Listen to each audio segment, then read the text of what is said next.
مسافر کے روزے کے حوالے سے احادیث پاک کا ذکر ہم انشاءاللہ کریں گے۔ یاد رہے کہ مسافر کے روزہ رکھنے یا نہ رکھنے کے بارے میں مختلف احادیث وارد ہوئی ہیں۔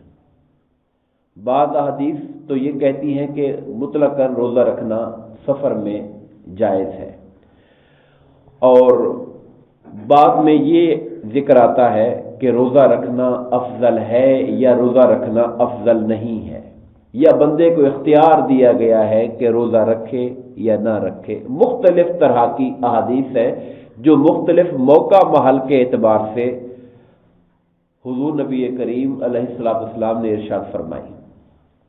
ہم احادیث پاک کو پڑھیں گے تو اس کے پس منظر سے معلوم ہوگا کہ کون سا موقع تھا جس میں آقا نے سفر پر روزہ رکھنے سے منع کر دیا، اور کون سے مواقع تھے جہاں آقا نے اس کی اجازت دے دی۔ ام المومنین حضرت عائشہ صدیقہ رضی اللہ تعالیٰ عنہ سے روایت ہے، آپ فرماتی ہیں کہ حمزہ بن عمر الاسلمی، یہ ایک صحابی تھے، انہوں نے نبی کریم سے عرض کی کہ کیا میں سفر میں روزہ رکھ سکتا ہوں؟ اور ان کی عادت تھی کثرت سے روزہ رکھنے کی، یعنی یہ نفلی روزے بکثرت رکھا کرتے تھے، تو چونکہ شوق رکھنے والے بندے تھے نفلی روزوں کا، تو پوچھا کہ سفر میں ہوتا ہوں کبھی تو میرا تو شوق ہے روزے رکھنے کا، تو کیا رکھ لیا کروں؟ سرکار نے فرمایا اگر تو چاہے تو روزہ رکھ لے، چاہے تو نہ رکھ، یعنی یہ تیری مرضی ہے، اس پر اختیار ہے تجھے، ہم نہ حکم دے رہے ہیں نہ پابندی لگا رہے ہیں۔ حضرت ابو سعید خدری رضی اللہ تعالیٰ عنہ سے روایت ہے، آپ فرماتے ہیں کہ ہم لوگ رسول اللہ صلی اللہ علیہ وسلم کے ساتھ ایک غزوے میں شریک ہوئے، یعنی جنگ میں۔ رمضان کی 16 تاریخ تھی۔ ہم میں سے کچھ لوگ وہ تھے جنہوں نے روزہ رکھا تھا، کچھ وہ تھے جنہوں نے روزہ نہیں رکھا تھا۔ اب یہ رمضان کے روزے کی بات ہو رہی ہے، مگر موقع کیا ہے؟ جنگ کا موقع ہے، اور سفر میں جا رہے ہیں، غزوے کے لیے، جنگ کے لیے جا رہے ہیں۔ اب ایک جنگ کی جب تیاری کے لیے انسان جا رہا ہوتا ہے، اس کو طاقت اور توانائی کی ضرورت ہوتی ہے۔ تو وہ کہتے ہیں ہم میں سے کچھ نے رکھا ہوا تھا روزہ، کچھ نے نہیں رکھا ہوا تھا، اور پھر جنہوں نے روزہ رکھا ہوا تھا وہ نہ رکھنے والوں پہ اعتراض نہیں کر رہے تھے، اور جنہوں نے نہیں رکھا تھا وہ رکھنے والوں پہ نکتہ چینی نہیں کر رہے تھے، یعنی ہر ایک اپنی بساط کے مطابق کر رہا تھا، اور ایک دوسرے پر کوئی بات نہیں ہو رہی تھی۔ یہ جملہ جو کہنا ہے، نہ ادھر والے رکھنے والے نہ رکھنے والوں کو کچھ کہہ رہے تھے، نہ رکھنے والے رکھنے والوں کچھ کہہ رہے تھے۔ مطلب یہ کہ ہر ایک کو آپشن تھا، جس نے رکھنا ہے رکھ لے، طاقت ہے پاتا ہے تو رکھ لے، اگر کمزوری محسوس کرتا ہے تو نہ رکھے۔ یہ سفر کے روزے کے حوالے سے خاص طور پہ کہا ہے۔ حضرت جابر رضی اللہ تعالیٰ عنہ سے روایت ہے، اب یہ حدیث پاک صحیح بخاری مسلم کی متفق علیہ حدیث ہے، پچھلی بھی صحیح بخاری مسلم کی حدیثیں تھیں۔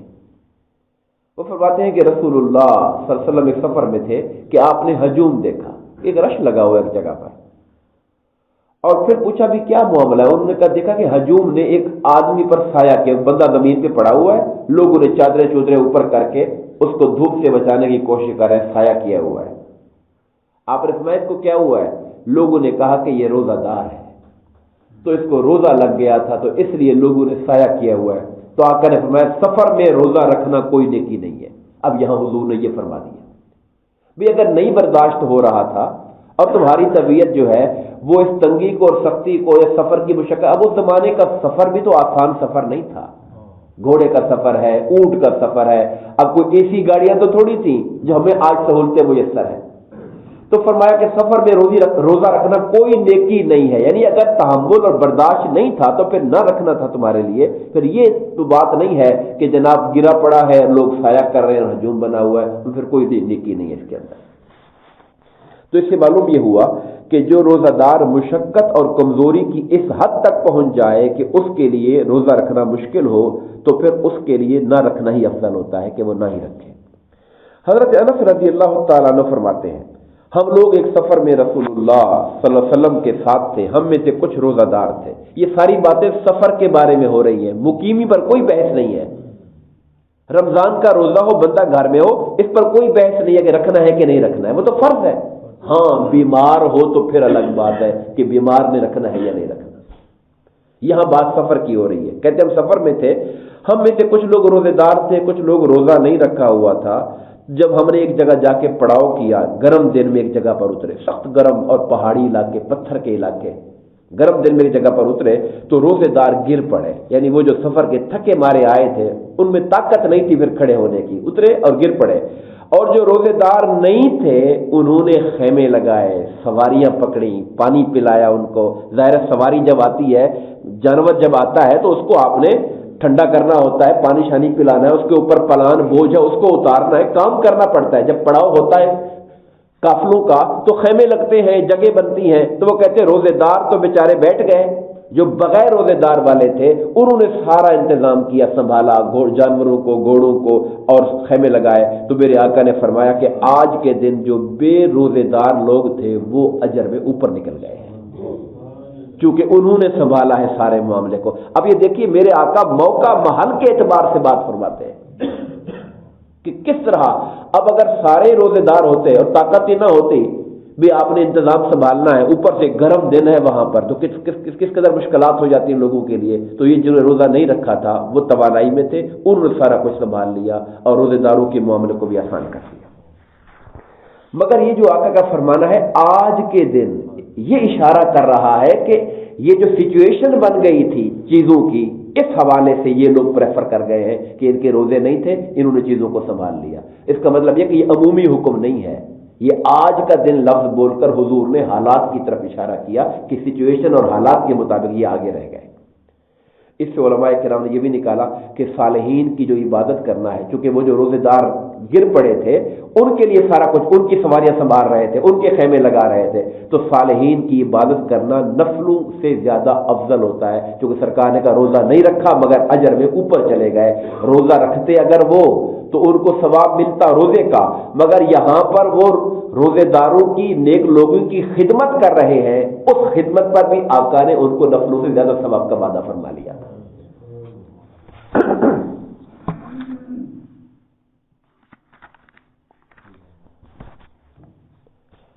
حضرت انس بن مالک رضی اللہ تعالیٰ عنہ سے روایت ہے، آپ فرماتے ہیں کہ رسول اللہ صلی اللہ علیہ وسلم نے فرمایا بے شک اللہ تعالیٰ نے مسافر سے نماز کا ایک حصہ ساقط کر دیا، یعنی 4 رکعت والی نماز کو 2 کر دیا، اور اسی طرح روزے کو مسافر، دودھ پلانے والی اور حاملہ عورت کے ذمے سے ساقط کر دیا۔ 3 لوگ ہیں، ایک مسافر خواہ مرد ہے یا عورت ہے، اور دودھ پلانے والی عورت جو اپنے بچے کو دودھ پلاتی ہے، تو ظاہر ہے دودھ پلانے میں اضافی اس کی توانائی خرچ ہوتی ہے۔ اگر وہ سمجھتی ہے کہ میں روزہ رکھوں گی تو پھر ممکن ہے کہ بچے کو دودھ نہ پلا پاؤں یا دودھ نہ اترے، تو اس صورتحال کے اندر اس کو بھی اجازت ہے کہ وہ روزہ نہ رکھے، بعد میں قضا کر لے۔